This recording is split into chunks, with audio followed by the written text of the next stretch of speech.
The indie horror genre is a very bizarre one because it's basically one big tent, covering so many different types of games with completely different qualities. However, in 2014, it began to change dramatically after the surprising release of PT, which ended up becoming the driving force behind motivating indie developers to step up their work and create something equally terrifying. Subsequently, the number of games in the market has exponentially increased, but the problem is that most of them did not live up to expectations, and they usually get buried under the shadows of a few actual good games.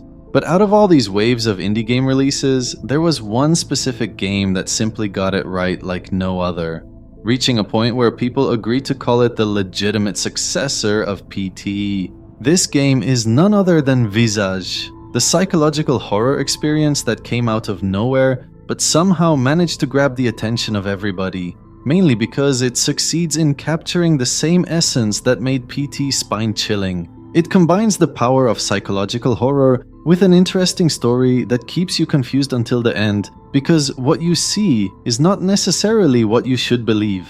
In this video, I'm going to explain what this game is all about, why it stood out, and why no indie game was ever able to match its atmosphere even years later.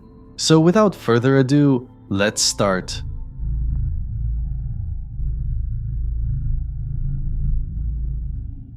The first time this game appeared in the gaming scene was back in 2018, and it was mainly an early demo that people could play to have a taste of what's coming. This early version alone was enough to bring so many eyeballs to the experience before the full release in October 2020, meaning that players were already excited to play it. In the story, you play as Dwayne Anderson, a regular man who moved to a seemingly beautiful house in the United States during the 1980s. However, Dwayne is not mentally stable at all, and the intro of the game actually shows him doing a horrible thing before he mysteriously wakes up in the same house alone. I will explain the intro later, but first we need to understand why this house is not as peaceful as it seems, and how its dark history is related to Dwayne in a very disturbing way. But keep in mind that the game's narrative is fragmented, non-linear, and deliberately ambiguous, using environmental storytelling and supernatural elements to unravel the shocking backstories of people who used to live here. As a result, the game was divided into 4 different chapters, each involving unique spirits and puzzles, but most importantly, they all meant to tell the story of different people who lived in this house during different years and went through horrifying experiences. So the house is essentially a supernatural entity, shifting its layout and manifesting the traumatic memories of its former residents. And Dwayne explores these memories through visions, objects, and ghostly encounters, piecing together the house's dark history.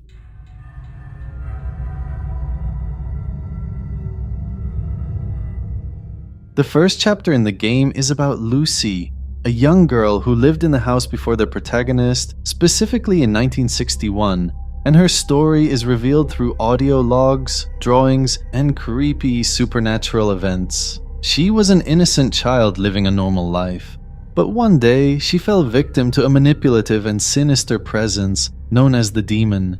This entity started talking to her through TV and radio, and even though Lucy was scared at first, the demon somehow convinced her that he's simply her friend. As time passed, she began to experience hallucinations and portray disturbing behavior, which made her parents extremely confused and unable to understand what was happening. The demon's manipulation kept intensifying until he drove her deeper into psychological torment, leading her to isolation and making her distrustful of her parents. When her health reached a critical condition, her parents decided to seek medical help. But Lucy rejected every treatment, and she had a bizarre belief that the doctors and her parents were trying to hurt her or move her away from her friend, the demon. Later on, Lucy's attitude became very dangerous, including violent and erratic actions with no specific reason. The demon deliberately encourages Lucy to reject everyone around her, reaching a point where she literally kills her beloved bird Pico because the demon wanted her to. All these events pushed her parents to panic even more, but they still felt helpless because they didn't know what to do, especially since they already tried doctors and medical attention, but nothing worked. She doesn't even call me Mom anymore! They're just trying to help. It's not their fault. Even before we sought their help, she had problems. She killed Pico for fuck's sake. Don't you remember? Eventually, Lucy isolated herself completely before deciding to commit a terrifying act in the bathroom. I can't explain what she did explicitly, but let's say her jaw was literally ripped due to the demon's influence, and he forced Lucy to do it herself.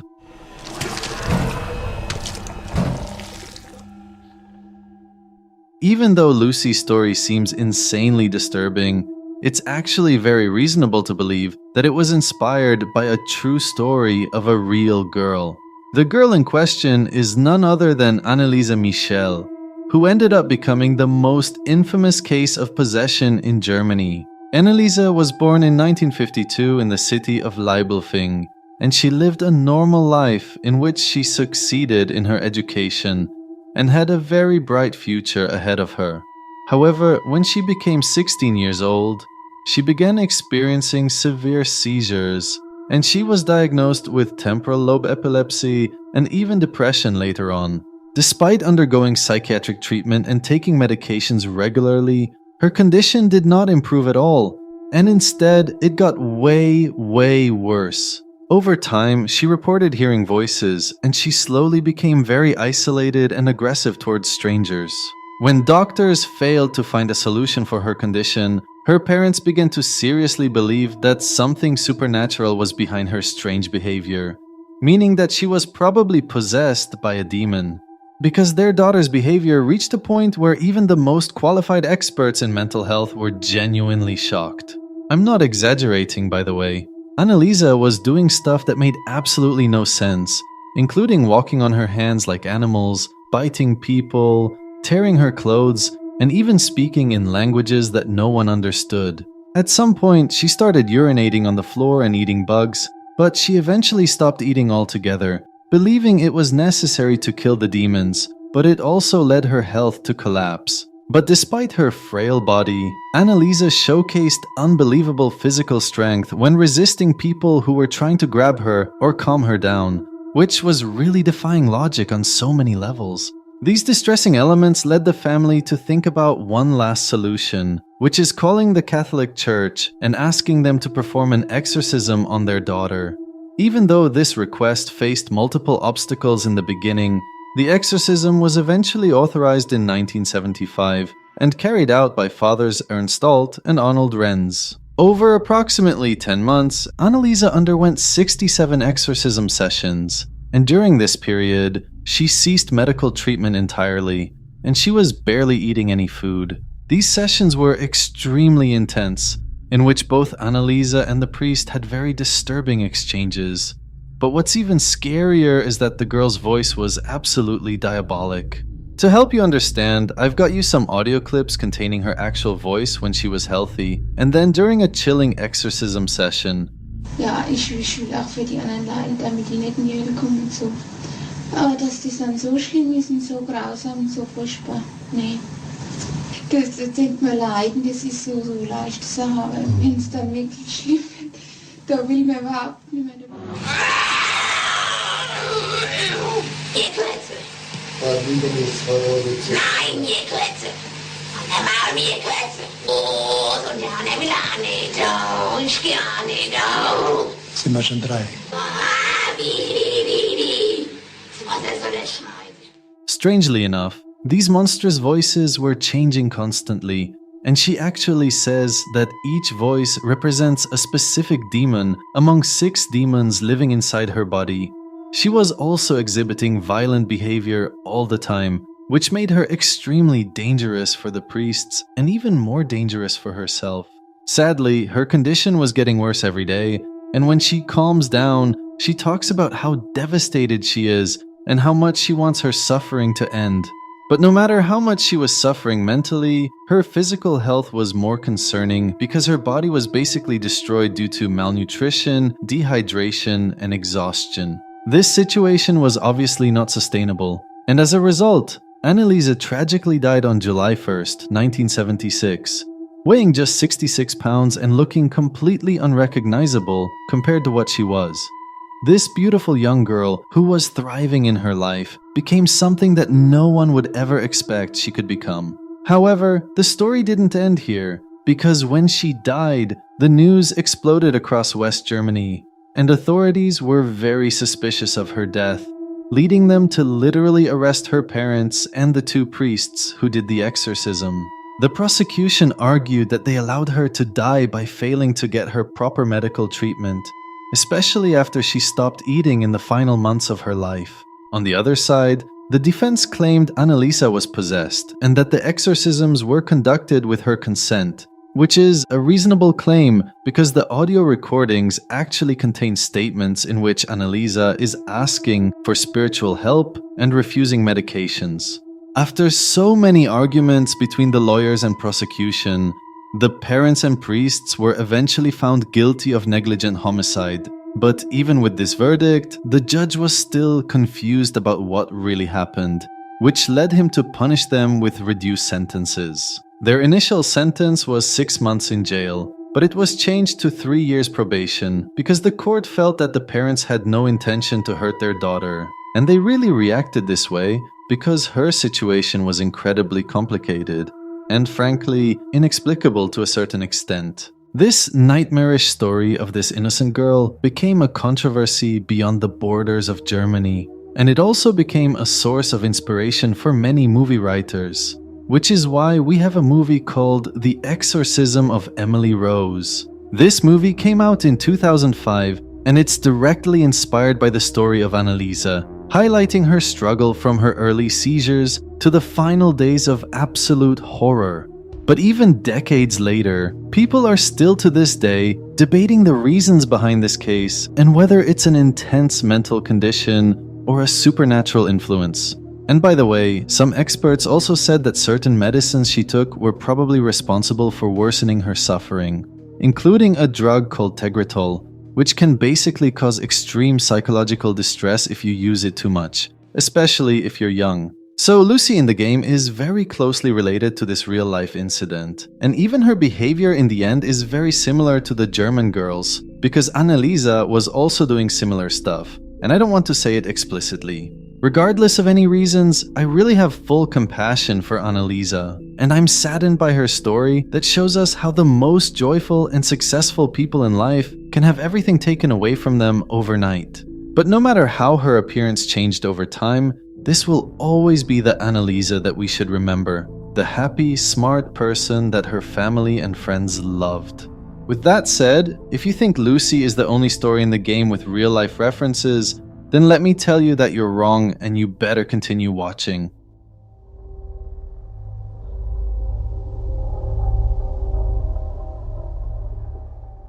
The second chapter in the game is about Dolores, an elderly woman who once lived in the house in 1962, and she wears a nightgown with a very blank expression on her face. She lived with her husband George in this place, but at some point their life was not happy anymore because Dolores started experiencing severe mental health issues, including paranoia, hallucinations, and delusions. Her delusions reached a very serious level where she even began believing that her husband was cheating on her.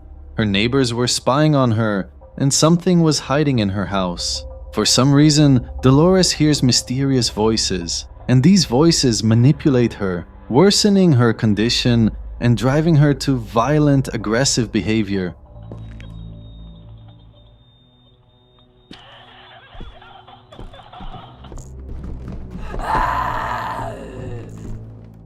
However, before moving to this house, Dolores actually had a peaceful life with her husband, and she was known for enjoying listening to opera music as well as drinking tea. And by the way, she's also raising a baby, but her mental collapse in the new house led her to lose attention, which pushed her husband to care for both of them. This eventually intensified his stress, and despite his efforts to help his wife, her condition was simply not improving, and he became helpless. But even though the husband was clearly trying to help, Dolores' paranoia was seeing a different person entirely, and she decided to spy on George because she was convinced he was hiding something from her. During a moment of rage, Dolores accused George of trying to poison her with rat poison, meaning that her hallucinations were becoming more and more dangerous. She was also mumbling random words all the time, scratching her arms, banging her head against the walls, and experiencing intense emotional outbursts without clear triggers or logical reasons. But occasionally, she suddenly calms down and demands George to forgive her behavior, showing moments of awareness about his patience and care, which gives you a hint that Dolores is also suffering from bipolar disorder and schizophrenia. When her violence escalated over time, her husband became overwhelmed and decided that she needed more specialized care, but this triggered her to believe that he's trying to get rid of her. In response, Dolores tragically murdered George with 7 knives in a cold, calculated attack that can only show us how terrifying her delusions became. Afterwards, she went to comfort the baby in her bedroom, and the sight of her child seemed to soothe her violent state temporarily, bringing a brief moment of clarity and overwhelming grief. But sadly, this was only the calm before the final tragedy, because moments later, Dolores died because she couldn't take it anymore. And I believe you clearly know what I mean. The baby was then left alone, crying in fear at the sight of Dolores' lifeless body before he eventually died from neglect, with both parents now gone. Even though you're learning about these events years later, there's a genius concept in the game that makes you feel like you're witnessing everything firsthand and living the misery with the people who experienced it. The game doesn't necessarily shock you with jump scares or physical threats, but rather with a distressing storyline that touches your soul.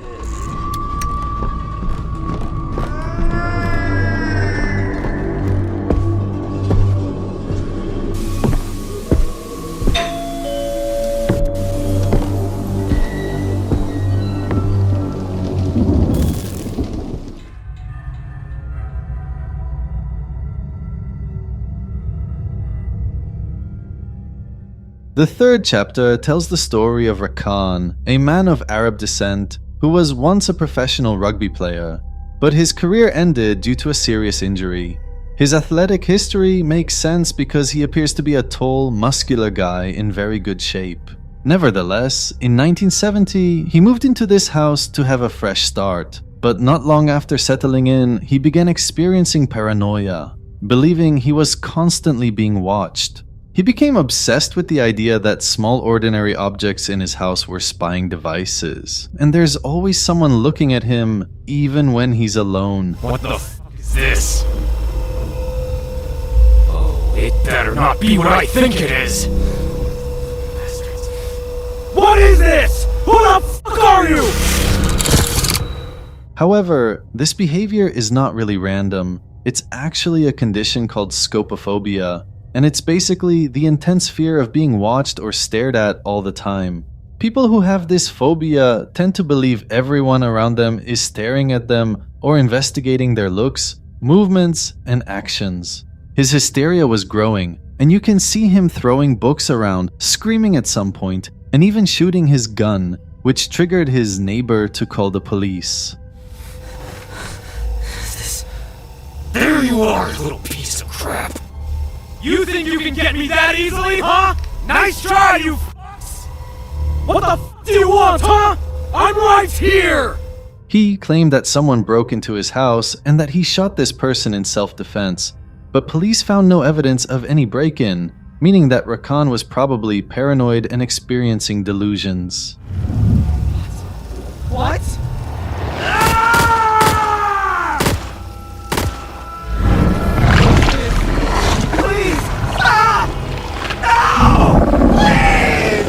Subsequently, he was admitted to a local hospital, but as usual, his situation became even worse, and his aggression escalated against the doctors and staff. Later, Dwayne Anderson, the protagonist, enters Rakan's hospital, but this time Dwayne starts a psychological journey where he is literally haunted by Rakan's presence and memories. So many interactions happen between the two, including aggressive conversations, physical confrontations, and, for some reason, Rakan accuses Dwayne of ruining his life.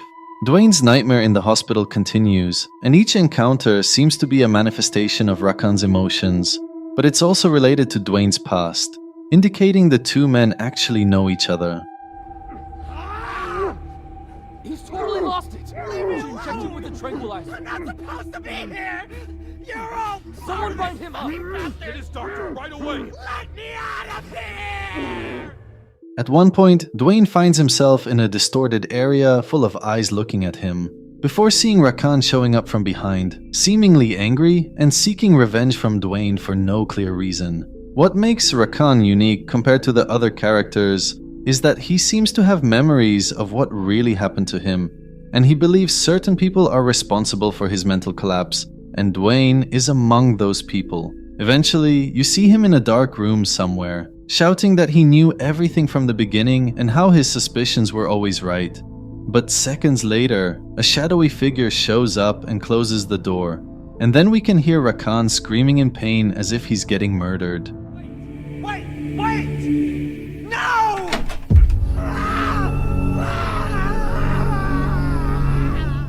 The shocking part, ladies and gentlemen, is that Rakan was right all along, and Dwayne was never really innocent.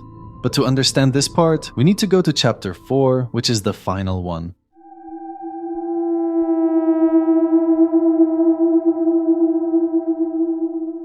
The last section in the game is not about any other resident who lived in the house, but rather about Dwayne Anderson himself, the mysterious protagonist and the current resident who seems very lost. The journey here is explained through a series of tapes that trigger surreal and disturbing flashbacks, and each tape reveals a part of Dwayne's past. Dwayne sees creepy creatures and is told alcohol makes them disappear, which is obviously intended to symbolize his addiction to alcohol and how he thought it could make his problems go away. In another scene, we can see him in a grocery store, but somehow there's only beer, and Dwayne is pressured to drink, ignoring his daughter and upsetting his wife. This clearly gives you an idea that Dwayne was having serious personal problems that even affected his family life and his relationship with his kids. Daddy? Are you just going to ignore her? You're always ignoring us, glued to your fucking beers. You don't talk, you don't sleep in the bedroom, you don't get out at all, you just don't care, do you? Why don't you just leave? Mom? Later on, he finds a chained door, and he must take pills in the right order to unlock it. And this is meant to lead you to a symbolic space filled with mental health terms and grotesque figures, highlighting Dwayne's own mental issues. Over the next few scenes, Dwayne keeps seeing stuff representing accusations, including a figure who claims Dwayne has imprisoned others eternally, and his wife accusing him of violent thoughts and encourages him disturbingly. I could help you with that, you know. I'm only with you because you have money. It's probably blood money, but I don't care. I don't care about you. If you want to die, I'll happily oblige. Do you want a rope? Want me to kick the bucket? Life would be so much easier without your mopey face around, you delusional fuck. Want me to stab you with 7 knives? Want me to rip the jaw off your ugly face?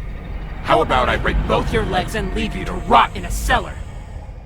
The real question now is why Dwayne is living through this nightmarish world of regret, guilt, and trauma.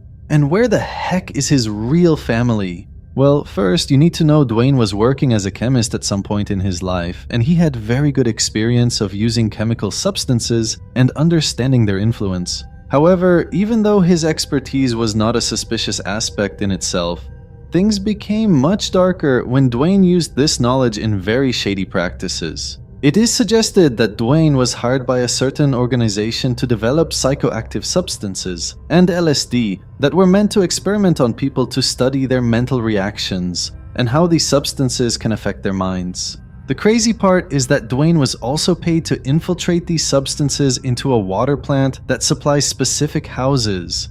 And one of these houses is none other than the place you're currently in. The house is basically meant to be a controlled environment for psychological experiments, and the innocent residents inside it are nothing more than test subjects who innocently use the home's water. In other words, Lucy, Dolores, and Rakan were all victims of diabolic experiments that led them to go insane mentally, reaching a point where their delusions became too much to handle. This is why his wife refers to his earnings as blood money, And this is also why Rakan was seeking revenge on Dwayne, because despite his mental confusion, his suspicions were factual, and he recognized Dwayne's role.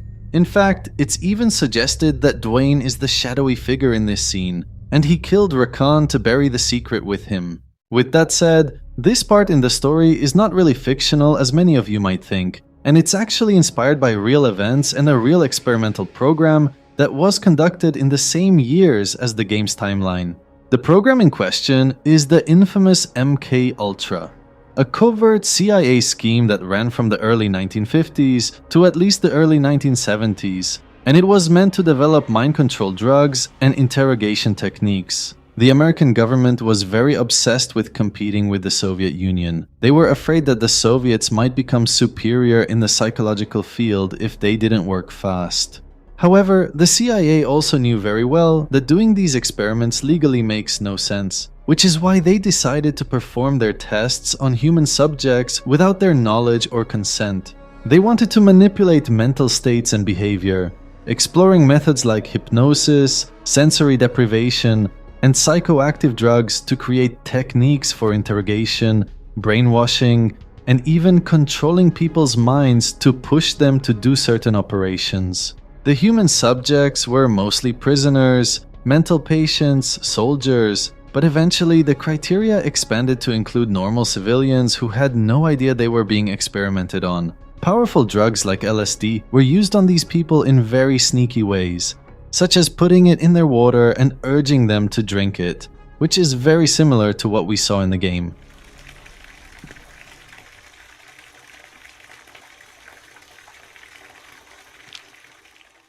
The CIA didn't even stop at the American borders, but they literally crossed into Canada and did the same experiments with patients in certain Canadian medical institutions. These people's lives were essentially destroyed because their brains and mental health were never the same, leading them to experience constant hallucinations, and some even went completely crazy. When the program was exposed, the families of Canadian victims filed a lawsuit against the American government to request compensation and an apology. But this was useless because the US has immunity in Canada, and they basically cannot be prosecuted to this extent. The CIA secretly funded the medical experiments through a front in New York City called, of all things, the Society for the Protection of Human Ecology. Documents show that the agency had been impressed with earlier work done at McGill in sensory deprivation, work that was useful in designing sophisticated torture techniques later on. In other words, the vast majority of Canadian and American victims never received justice, and only a few had some financial compensation, but it was very limited and sometimes laughable compared to the damage. And by the way, when I said some people went completely crazy, I wasn't exaggerating because it's actually believed that Ted Kaczynski was among these people.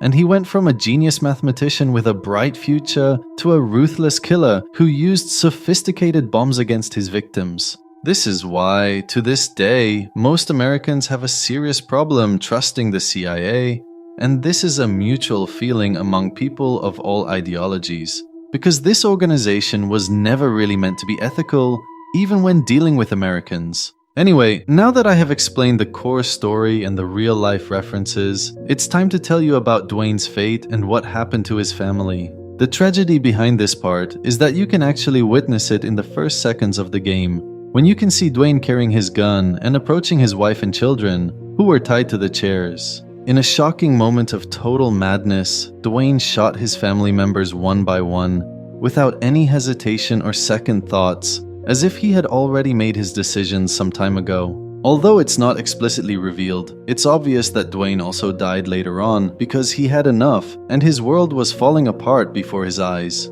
The game gives you hints indicating that Dwayne is stuck in a purgatory state, reliving the consequences of his actions and the traumas of past residents, with his guilt and involvement in unethical experiments contributing to his mental decline and his final collapse. This is why this indie game stood out among all the competition. It's insanely scary when it comes to the atmosphere and environment, but the story is also deep, tragic, and highlights devastating aspects of life, including mental health and morality.